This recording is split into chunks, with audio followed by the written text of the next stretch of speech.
Good morning everyone. This is Neil Arwin Mercado, reporter for INQUIRER.net. Itong mga nakaraang linggo nga, sunod-sunod na bagyo ang tumama dito sa ating bansa resulting in flooding in several areas in the country including Metro Manila, nearby provinces, and lately nga nalaman natin itong pagbaha dito sa Isabela at Cagayan. Joining us here today to talk about these recent weather events is Pagasa weather forecaster Ariel Rojas. Sir Ariel, magandang umaga. Magandang umaga. Sir, I'll go straight to the question, sir. Isa sa mga tanong ng maraming tao is bakit seemingly mas malakas itong Ulysses kaysa kay Rolly? Kasi di ba ang expectation ang reports natin is Rolly is one of the strongest, if not the strongest storm that will hit the world this year. Pero bakit it seemed like mas malaki ang naging epekto nitong si Ulysses kaysa kay Rolly? Siguro let's just put into context first kung bakit sinabing mas malakas si Rolly. So, tama ka, si Rolly ang pinakamalakas na bagyo this 2020 sa alinmang bahagi ng mundo. And ang lakas kasi ng bagyo ay sinusukat sa hangin niya.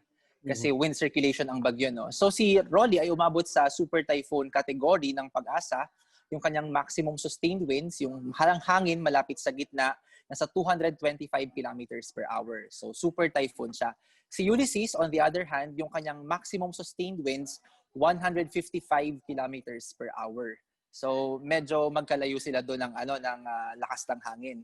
So yung ating mga wind signals, as the name indicates, ay para sa hangin. So ang common, medyo long-held na misconstruing ng signals ay hangin at ulan. But in fact, ang wind signals ay para lang talaga sa hangin.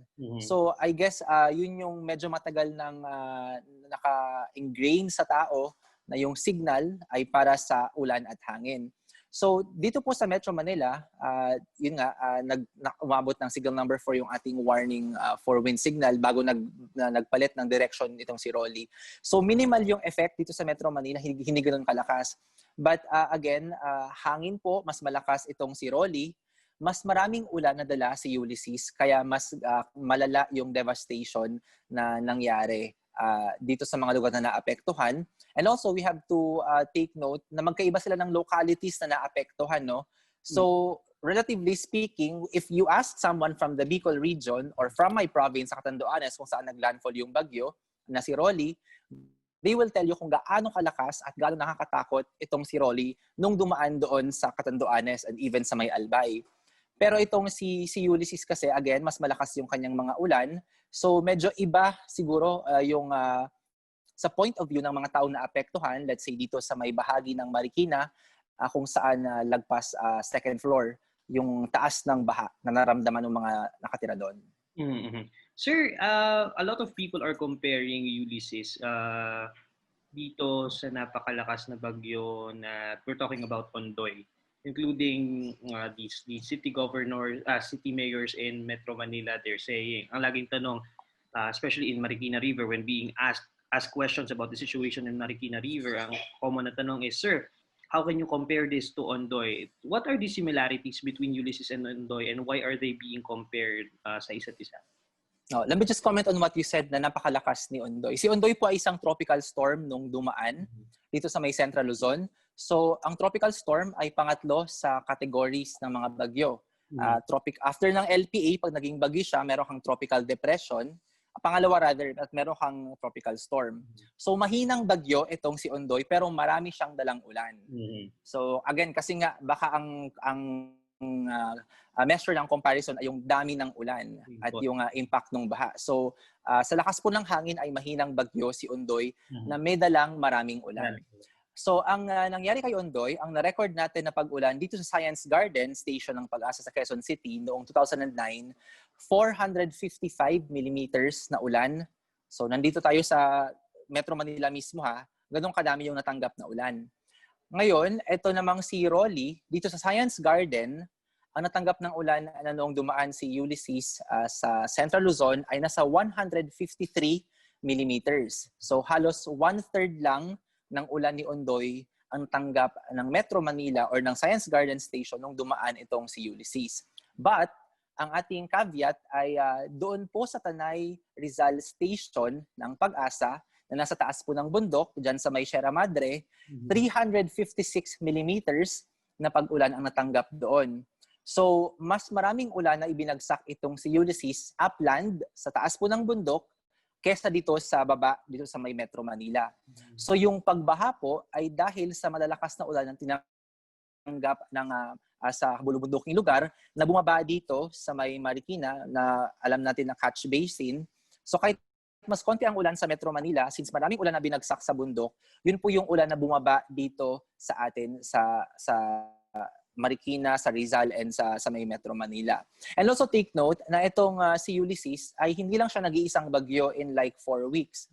In October and in this November, 1.5 months, nakawalong bagyo na tayo na dumadaan. So, itong mga systems na ito ay nagpa-ulan na, meron ng hindi naman ganoon siguro ka-significant yung impact sa atin, but enough yung kanyang ulan para mag-saturate ng lupa at mabawasan ng significantly itong absorption capacity ng lupa. So, yung runoff, diretso sa ilog. Hindi na siya na-absorb ng lupa. Kaya dire-diretso na yan sa ilog at yun din nakatulong sa tuloy-tuloy na pagtaas ng tubig baha dyan sa may Marikina. Let's talk about, Sir Ariel, let's talk about Typhoon Ulysses for a bit.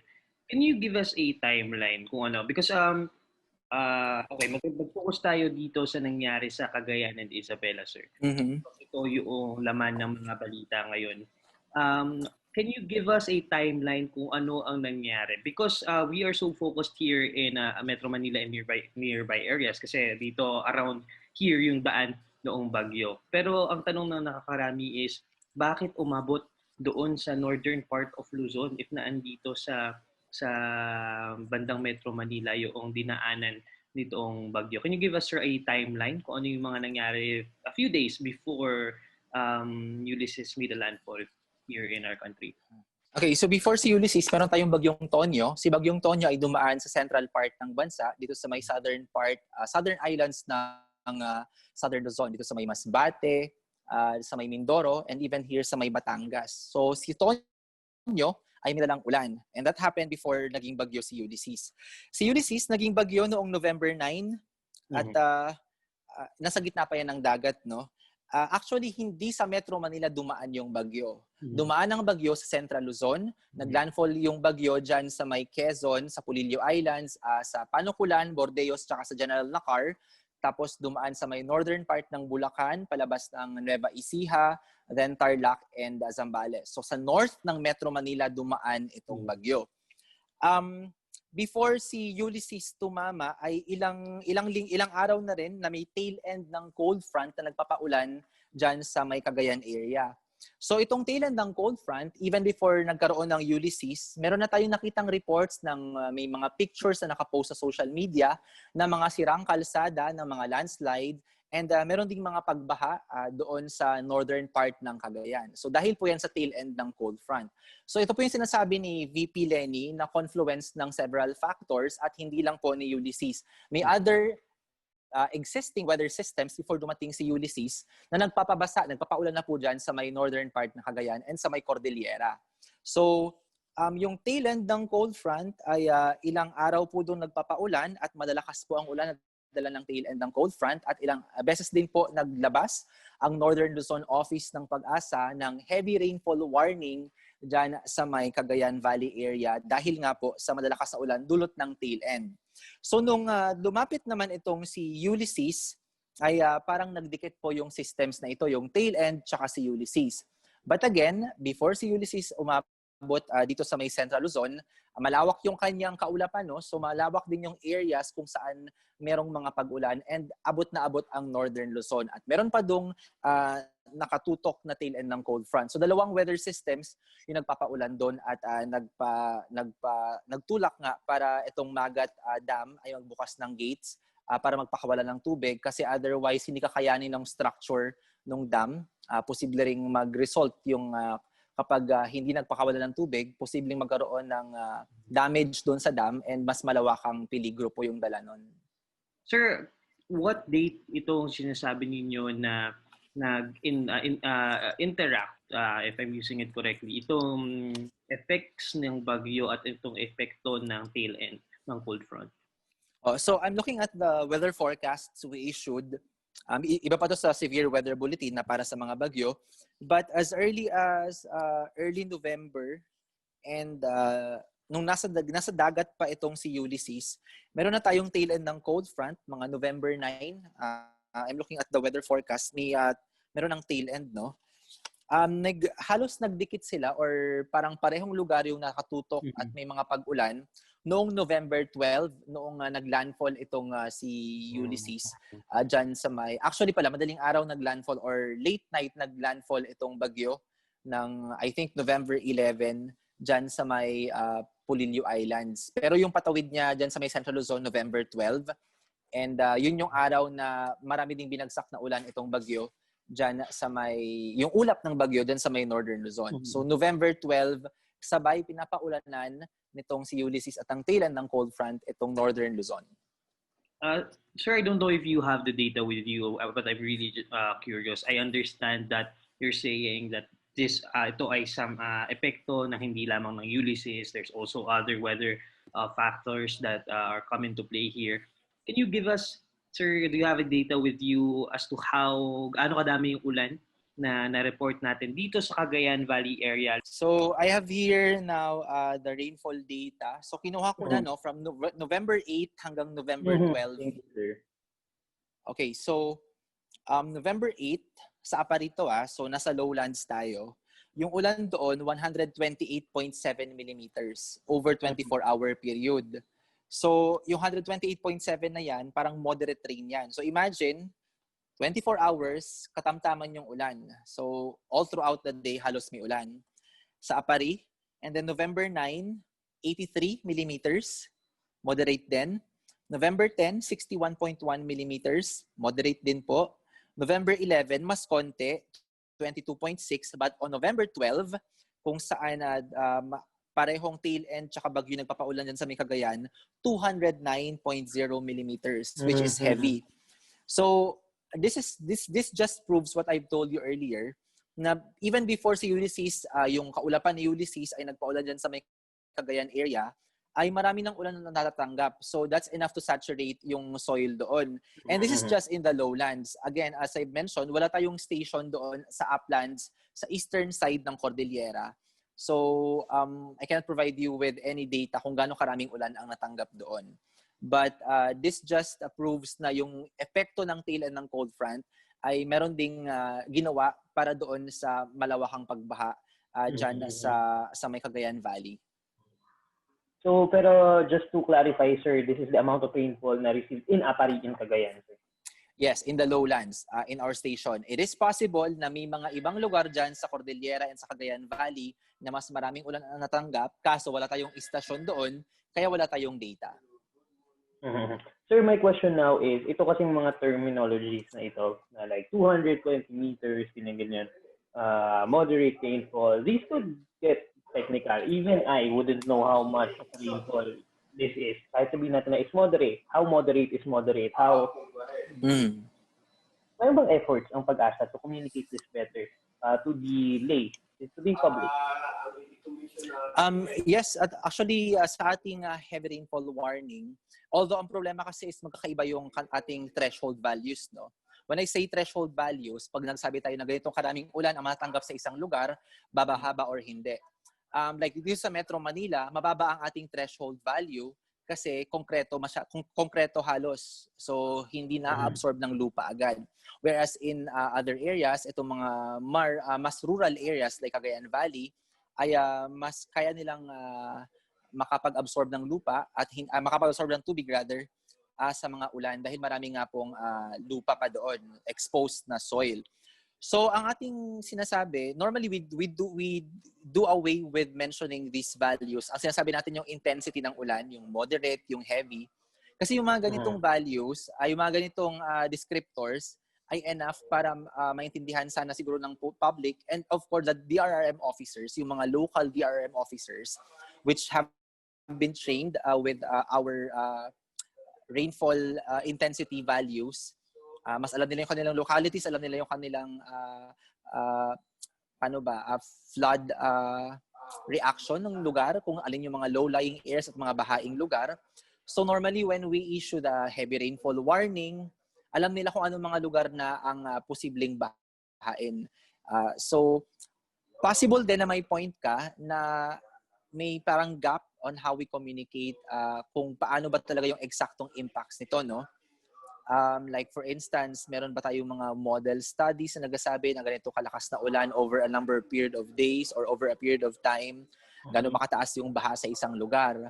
So, siguro yun yung kailangan pang i-work on natin para mas ma-communicate ng maigi sa end users, which is the general public, and sa ating mga DRM officers. But yun din po yung role na inaasahan natin sa ating DRM officers, sa ating mga LGUs. Sila yung parang bridge between the warning agencies like Pagasa and the general public para mas ma-communicate ng maayos itong ating warnings, especially na hindi natin sa national agency, no? Hindi natin alam or kabisado kung paano yung milieu, topography ng mga localities, alin ba yung mga low-lying areas. So parang blanket statement lang yun na sinasabi natin normally pag may heavy rainfall warning, color yellow, no? Sasabihin, flood is possible in low-lying areas. Alin ba yung mga low-lying areas? Yun yung mga lugar na ma-identify ng ating mga LGUs kasi mas kabisado nila yung kanilang mga localities.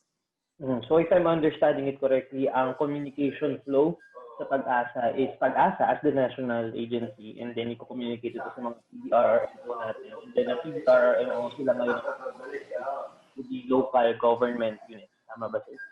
Oo, kasi sila yung mas maalam kung paano yung itsura ng kanilang locality, alin yung mga low-lying areas, alin yung mga flood-prone areas, and yung mga landslide-prone areas. What I'm just trying to say is, parang tawag dito, it's a collaboration between the warning agency and yung bridge natin, very important, yung ating mga local DRM officers para mas maintindihan po ng ating general public kung ano po yung nais nating ipahiwatig. Yun po. My last question, sir, would be just this month of November. It's only November 16, I believe. It's only November 16, November 17, and we've already had 3 storms here in the country. If I recall correctly, ang projection niya for November is 3, and yet we're still a couple of weeks pa, a couple of weeks on November, and we've already had those 3. How many are we still expecting for this? So yung forecast nga po ng ating climatology section para sa month of November, 1 to 3. And you're right, first 10 days pa lang ng November, no, unabot na natin yung 3 bagyo. So we still have 13 days before the end of November. And normally yung ating forecast naman ay nakikita natin hanggang 7 days. So at least in the next 7 days, wala po tayong nakikita ng ibang weather disturbance. But beyond that, beyond 7 days kasi, usually ay mas bumababa yung tumataas yung uncertainty kung anong mangyayari. But again, in the next couple of 7 days, wala pa tayong nakikitang weather disturbances na maaaring mabuo sa loob or papasok ng PAR. So possible na before the month ends, possible na may isa pa na papasok ngayong November. Kasi again, 2 weeks pa, no? We have 13 days left. And for the month of December, 2 hanggang 3 bagyo pa ang posibleng pumasok sa PAR based sa forecast ng ating climatology section. So can we safely say, sir, that there are at least 3 that we can expect until year-end? Yes, at least 3 for the rest of 2020. Okay, sir. Sir, last, any comments to the public? Any reminders from Pag-asa to the public? Ang reminders po natin is, may nabasa po kasi ako na dito tungkol sa desensitization, na-desensitize yung mga tao, like for instance, yung mga pagsisend po ng alerts ng NDRMC. Kaya lang po kasi, ang ating reminder is, again nga, 1.5 months, 8 bagyo magkakasunod ang pumasok sa PAR at nagpaulan, no? So, bawat bagyo po ay magkakaiba. There are no 2 tropical cyclones or bagyo na parehas. Magkaiba ang impacts nila, magkaiba ang dami ng ulan, magkaiba pa po ang lakas ng hangin. So, bawat bagyo po ay kailangang paghandaan. Hindi porket may dumaan na bagyo at hindi tayo masyadong naapektuhan sa ating lugar, pag sinabi po halimbawa ng Pag-asa na posibleng maapektuhan ang ating lugar ng isa pang paparating na bagyo, ang kailangan po natin gawin ay maging handa, mag-prepare. Kasi kaya nga po tayo nag-i-issue ng warnings para mapaghandaan po yung ating mga kababayan para sa kanilang kaligtasan. So siguro po yun ang ating general reminder. Itrato po natin ang bawat bagyo na iba sa mga nagdaang bagyo. Magiging iba po ang kanilang epekto sa ating lokalidad at magiging iba po ang kanilang dalang ulan at dalang hangin. Kasi pag ganun po ang ating mindset, bawat bagyo, nakakapagod po yun, pero bawat bagyo ay paghahandaan natin para siguraduhin pong tayo lahat po ay ligtas. Okay, thank you so much again. That is Sir Ariel Rojas, weather forecaster from Pagasa. Sir, maraming salamat sa inyong oras. Wala pong anuman. And thank you so much, everyone. Again, this is Neil Arwin Mercado, reporter for INQUIRER.net. Please stay safe.